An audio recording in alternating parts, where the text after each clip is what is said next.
et bienvenue chez Optimachine pour une vidéo pour la présentation du combiné All-Star, combiné bois, UMK Synth 250.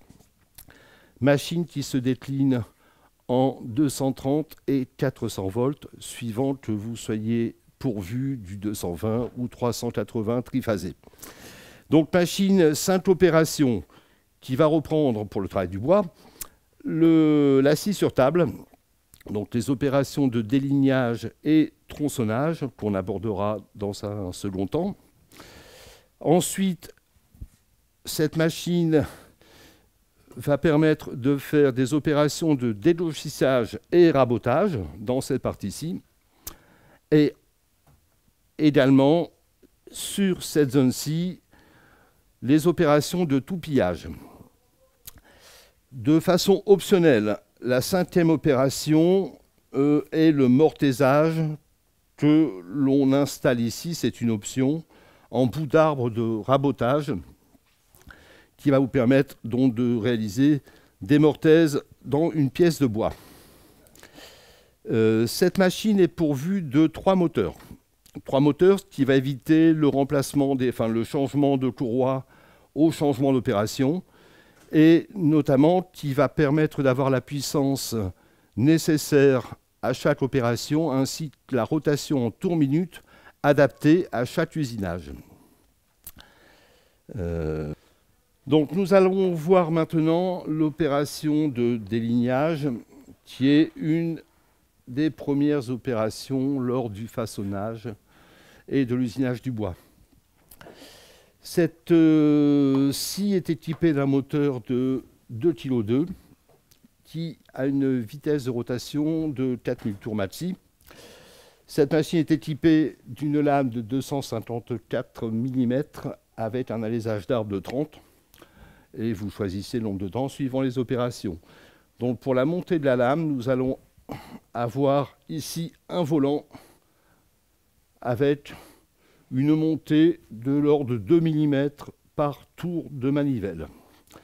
Cette lame va vous permettre une hauteur de coupe de 75 mm à 90 degrés. Vous aurez également la possibilité sur cette machine de faire des coupes d'angle jusqu'à 45 degrés. Et là encore, nous avons un volant qui assure la manœuvre de façon aisée. Alors, il y a une indexation sur le côté de l'angle que vous avez choisi ou dont vous aurez besoin.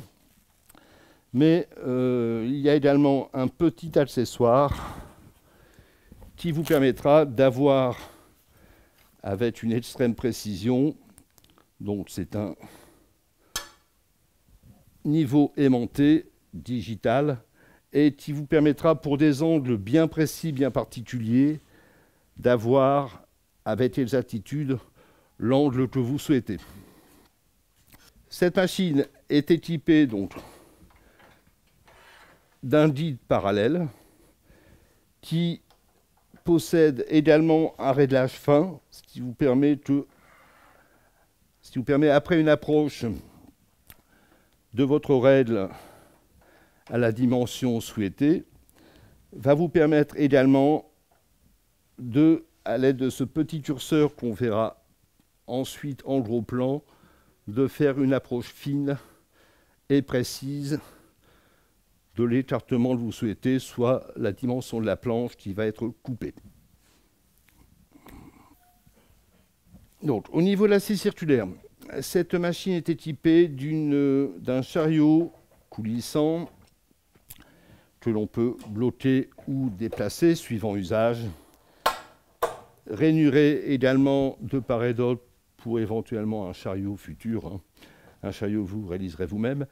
Donc cette machine est équipée, comme je disais, d'une table coulissante que l'on dénomme chariot à tenonner et également à tronçonner. Donc chariot qui va nous servir, qu'on nomme chariot à tenonner, ou également chariot à tronçonner, c'est-à-dire couper le bois à contresens du fil, perpendiculairement à la planche. Voilà, nous avions abordé l'opération de tronçonnage, comme je disais, qui consiste à couper perpendiculaire au fil du bois, à faire une coupe perpendiculaire, pardon, au fil du bois.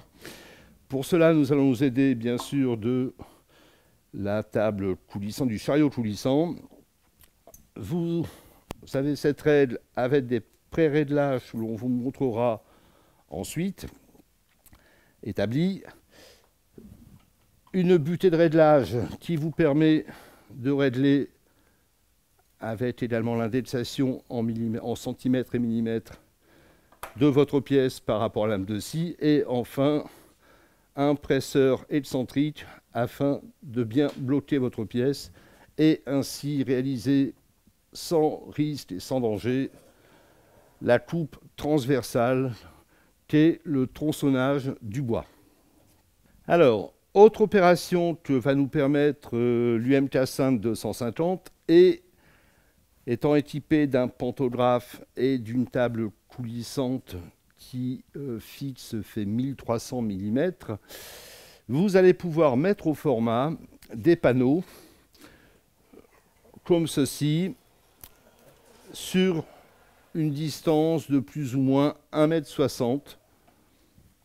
Donc la taille du format du panneau peut atteindre 1,60 m sur cette scie. Et pour la largeur, toujours cette règle qui a également une extension de... Alors je vous la donne précisément. On va dire, pour que ça reste stable, 1,90 m. Ce qui nous amène à une dimension utile, avec quand même un porte-à-faux donc à gérer, mais une dimension utile qui serait de l'ordre de 200. Donc, autre équipement de série sur cette machine dans la configuration sciage et ce rapporteur d'angle qui va vous permettre de faire des coupes de 0 à 60 tant sur la gauche que sur la droite, avec ici le rapporteur indexé et vous permettre de réaliser vos coupes à l'angle défini. Et vous disposez également de cet autre rapporteur d'angle pour le tronçonnage, ici plutôt sur la gauche de la pièce, indexé lui également de 0 à 45, tant sur la droite que la gauche. Il se loge dans cette rainure dédiée et permet un déplacement aisé de votre pièce. Après avoir déligné notre boîte, qui est brute de scierie, nous allons passer à l'autre opération fréquente en menuiserie, qui est le délochissage et rabotage. En effet, le bois étant un matériau qui reste vivant et rarement parfaitement plan. Donc, après avoir fait nos opérations de délignage, l'autre opération fréquente courante en menuiserie est le délochissage, rabotage. Effectivement, les bois bruts de scierie sont rarement plans et en aucun cas parfaitement lisses. Donc, cette opération consiste à dresser des plans parallèles, aussi bien sur la largeur que sur la tranche. Et à cet effet, nous allons utiliser la délochisseuse raboteuse. Pour cela, nous allons l'équiper de son guide parallèle.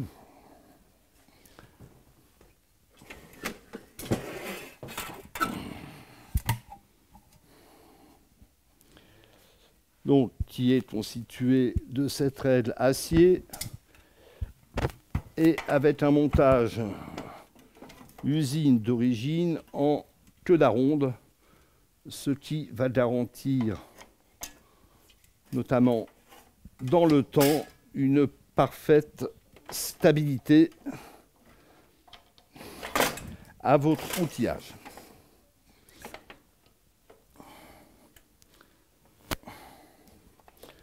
Cette aile, il va falloir la mettre perpendiculaire à la table afin d'être sûr de son étirage.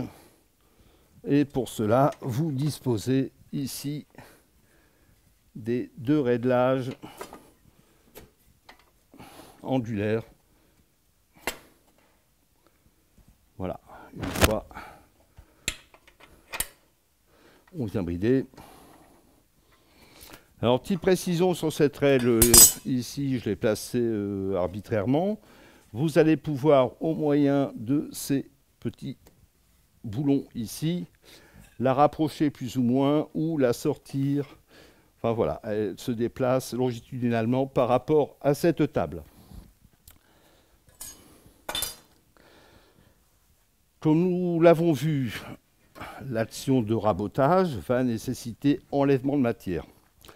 À cet effet, vous allez pouvoir régler, alors peut-être reprendre ce qu'est une délogisseuse. Vous avez une table d'entrée, une table de sortie, qui sera votre référence. Et sur l'entrefait, nous allons retirer de la matière en baissant la table d'entrée.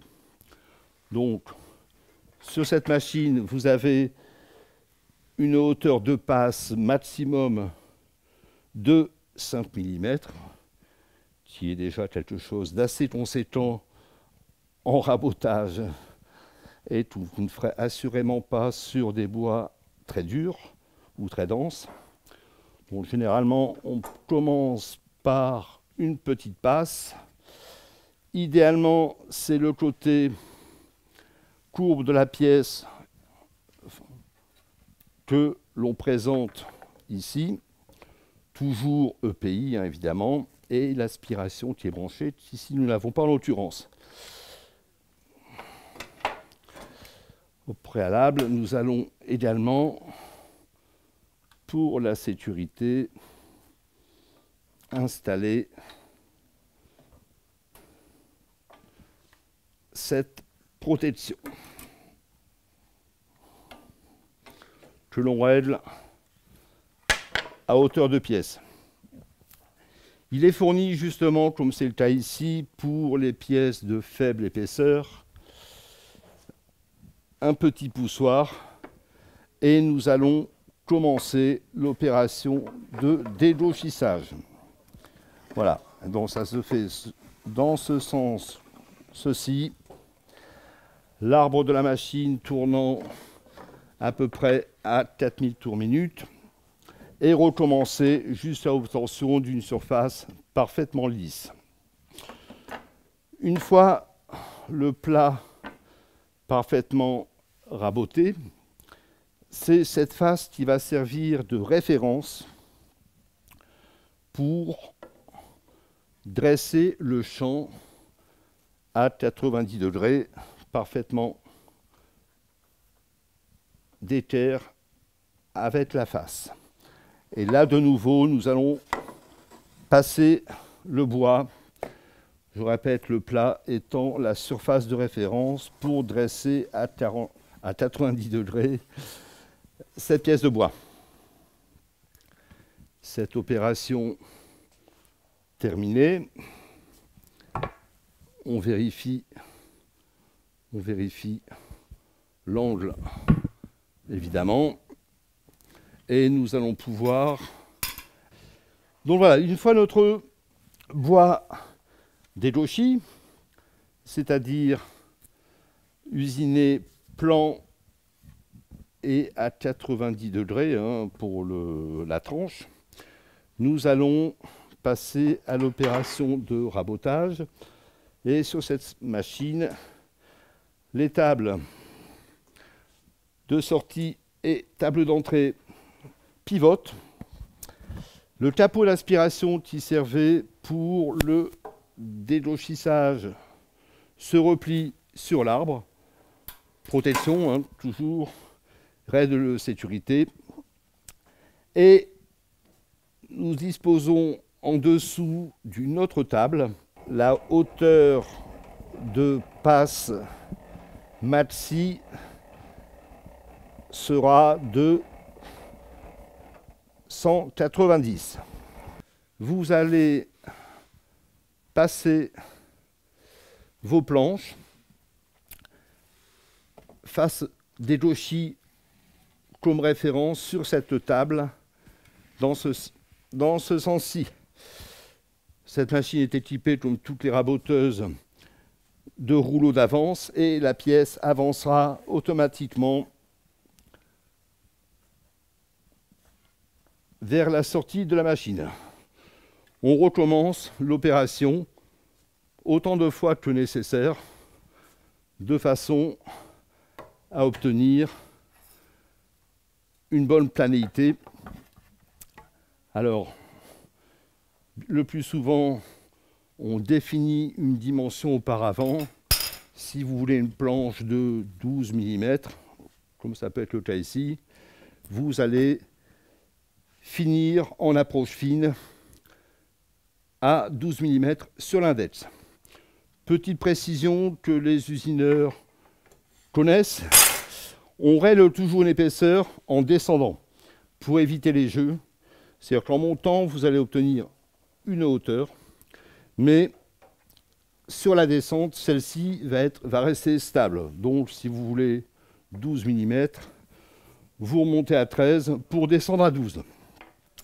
Et l'action de rabot des dos est ainsi terminée. Vous avez des planches parfaitement aux faces parallèles qui vous permettront des assemblages jointifs et parfaits. Donc, nous avons vu l'opération de dédochissage-rabotage. Petite précision technique, cette machine dispose de tables de 600 mm, d'un arbre de 3 fers, ce qui représente plutôt un avantage sur la qualité du dédochissage-rabotage, de presseurs et de rouleaux d'avance qui vous permettent une vitesse de 5 mètres minute. Donc, ce qui reste tout à fait raisonnable.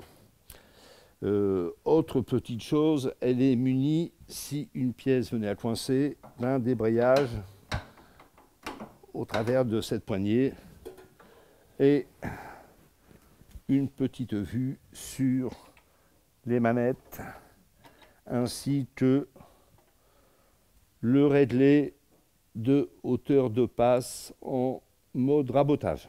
Sa capacité de rabotage est de 248 mm. Largeur maxi, vous allez pouvoir tant dédochir que raboter. Le toupiage consiste à donner une forme, elles sont diverses et variées, à un morceau de bois dans des... Donc après les opérations de dédochissage-rabotage, qui nous ont permis d'obtenir des surfaces parfaitement perpendiculaires, planes et rabotées, donc parfaitement lisses, on peut envisager le travail de moulurage, le travail à la toupie donc, qui va permettre de donner des formes diverses à nos bois. Donc ça peut être de l'arrondi, du 45 degrés, de la doucine, du creux, enfin c'est assez varié, voire même du rainurage, mais on verra l'outil par la suite. C'est le principe de fonctionnement d'une toupie. Donc à cet effet, nous montons sur un arbre, ici c'est un arbre de 30 mm qui est réglable sur 100 de haut. Nous montons un porte-outil muni de fer. Ces fers, comme on l'a vu précédemment, peuvent être divers et variés. Ici, nous avons des fers à enture multiples qui vont permettre de créer ces stries et faire de l'assemblage de panneaux. On assemble des planches afin de constituer des panneaux. Nous avons des moulures type meubles anciens, meubles de cuisine, de l'arrondi. Enfin, il y a une multitude de fers qui vous permettra de donner la forme choisie. Ici, nous avons deux rayons distincts de tarderon. On a également ce type de fer qui permet de faire du tarderon, mais en creux. Et à la limite, un fer n'est pas qu'un seul usage. On peut très bien régler un passage au moyen de la montée ou de la descente de table en utilisant une partie ou tout le fer. À cet effet, il est fourni avec la machine tout un tas de cales de dimensions différentes et notamment des cales millimétriques qui vont permettre d'affiner vos ajustages en les superposant au montage d'usinage. Donc là, nous avons monté le porte-outils sur l'arbre, mais sans prendre le carter de protection qui est une nécessité absolue lors du travail à la toupie. Sur cet arbre, nous pourrons également monter ce type d'outil qui va vous permettre de faire des rainures, donc toujours à l'aide des cales. Et dans ce cas, le porte-outil n'est plus nécessaire. Donc là, vous avez des fers à rainurer. Ils sont multiples et variés aussi, d'épaisseurs différentes. Ici, nous sommes sur du 5 mm, ce qui va générer une rainure de 5 mm. Il est fourni avec cette machine différents capots de protection. Il est toujours bien de s'approcher au plus près de la taille de l'outil que vous allez installer afin d'éviter que la pièce de bois ne glisse dessous, ne soit happée et provoque un blocage ou un éclatement. Et donc on aura deux capots de protection de diamètre d'évinement différents. Et un capot de protection en fermeture, en occultation totale, lorsque la toupie n'est pas en fonctionnement. Le voici. Donc ici, nous avons monté la protection pour l'arbre de toupie, qui est une nécessité et qui va permettre également d'y ajouter les règles parallèles. Que voici et que nous allons régler en fonction du passage des fers, toujours pour un travail sécure. Donc une fois cette règle positionnée par rapport à la profondeur de passe et la moulure que nous allons vouloir réaliser, on vient prendre la profondeur pour effectuer le réglage. Voilà. Et ce qui nous permet ensuite de bloquer le capot de notre toupie. Donc cette toupie a une capacité de vitesse de rotation de 4000, 4005, 6005 et 9000 tours minute. Donc inutile de dire que l'engagement des pièces doit être des plus adaptés, des plus sécures. À cet effet, on referme le capot et nous allons, on bloque pour la protection du porte-outils et la protection de l'opérateur notamment. Et à ce niveau, la pièce doit être fermement maintenue à la fois contre la table à l'aide de ce presseur et également contre la règle. Donc ce presseur va plaquer notre pièce à usiner contre la règle. Donc on peut mettre la machine en route, se munir de nos protections bien entendu, et passer notre bois à la vitesse souhaitée afin de créer la moulure ou la forme que nous souhaitons créer. Donc, les mains toujours le plus loin possible de la machine et à cet effet, nous allons nous aider des poussoirs. Voilà, ceci est une simulation, hein, toujours. Les possibilités d'usinage, comme on l'a pu voir, sont diverses et variées. Du rainurage, du tarderon en profondeur, du tarderon extérieur, du défonçage pour créer ici un évinement. Voilà, il y a tout un tas de possibilités qu'offre cet outil qu'est la toupie. Une autre utilisation possible de la toupie est l'opération de tonnage, c'est-à-dire qu'on se sert de l'outil de tonnage pour réaliser, une fois la pièce parfaitement blottée, le tenon. Et là, on va utiliser le chariot contre le porte-outil de façon à créer un tenon, soit des évinements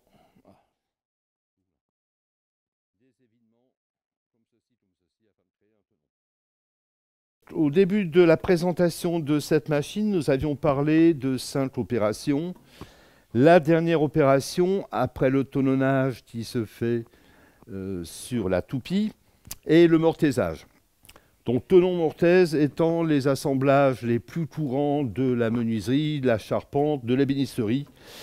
Qu'est-ce qu'une mortaise? C'est une cage, un évidement réalisé dans une pièce de bois afin qu'il puisse recevoir le tenon. C'est la partie femelle, le tenon étant la partie mâle. Cette machine vous offre la possibilité d'obtenir une mortaiseuse avec un élément optionnel qui va se fixer en bout d'arbre de la rabot d'égo et usiner des pièces donc par évidement au moyen de mèches amortisées, donc qui diffèrent légèrement d'un forêt classique, hein, puisque on va pouvoir usiner en profondeur et on note de la matière également dans ce sens-ci, ce sont comme des couteaux. Différents réglages, hauteur, largeur, vous donneront la réalisation finale de votre mortaise. Voilà, je pense que nous avons fait le tour de cette machine. Il nous restera à vous présenter des points assez importants. Vous avez tout autour de cette machine l'allumage indépendant des différentes opérations. Hein, ça évite de retourner toujours au poste de contrôle. Poste de contrôle sur lequel vous allez choisir l'opération en cours, soit pour mémo, sciage, délignage, tronçonnage, hein, au moyen des boutons que vous verrez sur le tableau, ou alors rabot d'égo, ou enfin toupie. Voilà, écoutez, on a fait le tour de cette présentation. Ça se veut pour néophytes, donc les gens qui souhaitent commencer le travail du bois sans avoir d'idée précise de l'utilisation de telle ou telle machine. Cette machine est visible dans notre showroom à Bondu. N'hésitez pas à nous solliciter pour nous rendre visite, voire même sur le plateau technique. Moi-même et mes collègues vous répondront à toute question que vous pouvez vous poser par rapport à cette machine ou tout autre. Très bien, je vous remercie de votre attention et à une prochaine. Au revoir.